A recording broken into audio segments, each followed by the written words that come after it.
किसी भी नैदानिक या स्वास्थ्य सेवा सेटिंग में संचार में सटीकता केवल एक सर्वोत्तम अभ्यास नहीं है, ये रोगी सुरक्षा का एक मौलिक घटक है। चिकित्सा संक्षिप्तियों, प्रतीकों और शब्दावली के सटीक उपयोग और व्याख्या का रोगी की देखभाल, दवा प्रशासन और नैदानिक सटीकता पर सीधा प्रभाव पड़ सकता है।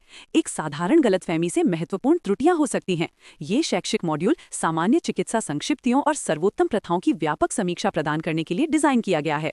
हम त्रुटियों को रोकने और स्वास्थ्य सेवा टीम के सभी सदस्यों के बीच स्पष्ट संचार सुनिश्चित करने पर ध्यान केंद्रित करेंगे।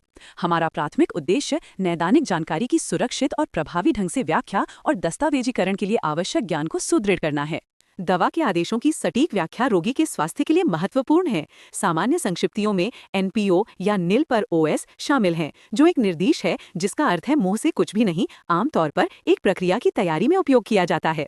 हम अक्सर पीआरएन या प्रोरेनाटा भी देखते हैं, जो निर्देश देता है कि लक्षणों के आधार पर आवश्यकतानुसार ही दवा दी जाए। अन्य आवश्यक शब्दों में एसएल या सबलिंगुअल शामिल हैं, जो एक मार्ग को संदर्भित करता है जहां दवा को रक्त प्रवाह में तेजी से अवशोषण के लिए जीभ के नीचे रखा जाता है।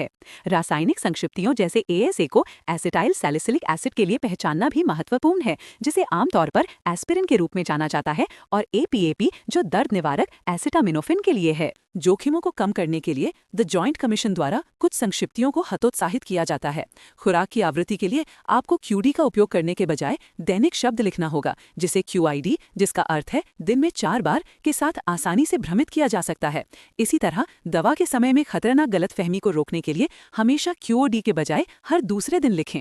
संख्यात्मक संकेतन एक और क्षेत्र है जहां सटीकता जीवन बचाती है। दशमलव बिंदु से पहले एक अग्रणी शून्य सख्ती से आवश्यक है, जैसे कि 0.5 मिलीग्राम लिखना। उस अग्रणी शून्य के बिना दशमलव बिंदु को अनदेखा किया जा सकता है, जिससे एक चिकित्सक खुराक को पूरे 5 मिलीग्राम के रूप में गलत पढ़ सकता है, जिससे 10 गुना त्रुटि हो सकती है। इसके विपरीत पूर्ण संख्याओं के लिए कभी भी अनुगामी शून्य का उपयोग नहीं किया जाना चाहिए। आपको 5 मिलीग्राम को एकल अंक के रूप में दर्ज करना चाहिए, कभी भी 5.0 के रूप में नहीं। यदि मुद्रित या हस्तलिखित चार्ट पर दशमलव बिंदु छूट जाता है या धुंधला होता है, तो 5.0 को आसानी से 50 मिलीग्राम के रूप में गलत समझा जा सकता है, जिसके परिणाम स्वरूप भारी ओवरडोज हो सकता है। भ्रामक संक्षिप्तियों को समाप्त किया जाना चाहिए। अंतरराष्ट्रीय इकाई के लिए आईयू शब्द से बचा जाता है, क्योंकि इसे आईवी या 10 संख्या से भ्रमित किया जा सकता है।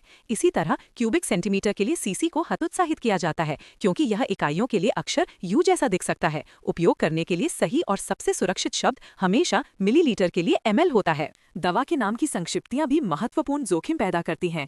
मॉर्फिन सल्फेट के लिए MSO4 का अब उपयोग नहीं किया जाता है, क्योंकि इसे MgSO4, जो मैग्नीशियम सल्फेट के लिए है, के साथ आसानी से भ्रमित किया जा सकता है। क्योंकि इन दो दवाओं के प्रभाव बहुत भिन्न होते हैं, उन्हें भ्रमित करना घातक हो सकता है। स्पष्टता सुनिश्चित करने के लिए हमेशा दवा का पूरा नाम लिखें। नैदानिक संक्षिप्तियों से परिचित होना रोगी के चिकित्सा इतिहास को समझने के लिए आवश्यक है।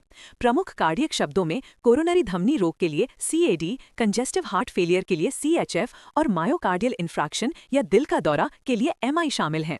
इसके अतिरिक्त CVA एक सेरेब्रोवास्कुलर दुर्घटना को संदर्भित करता है, जो स्ट्रोक के लिए नैदानिक शब्द है। सामान्य चार्टिंग में आपको अक्सर VSWNL मिलेगा, जो इंगित करता है कि रोगी के महत्वपूर्ण संकेत सामान्य सीमा के भीतर हैं।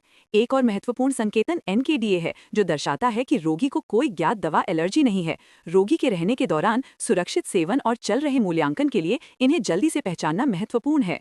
भौतिक चिकित्सा और पुनर्वास दस्तावेजीकरण अपने स्वयं के मानक संक्षिप्तियों का उपयोग करते हैं।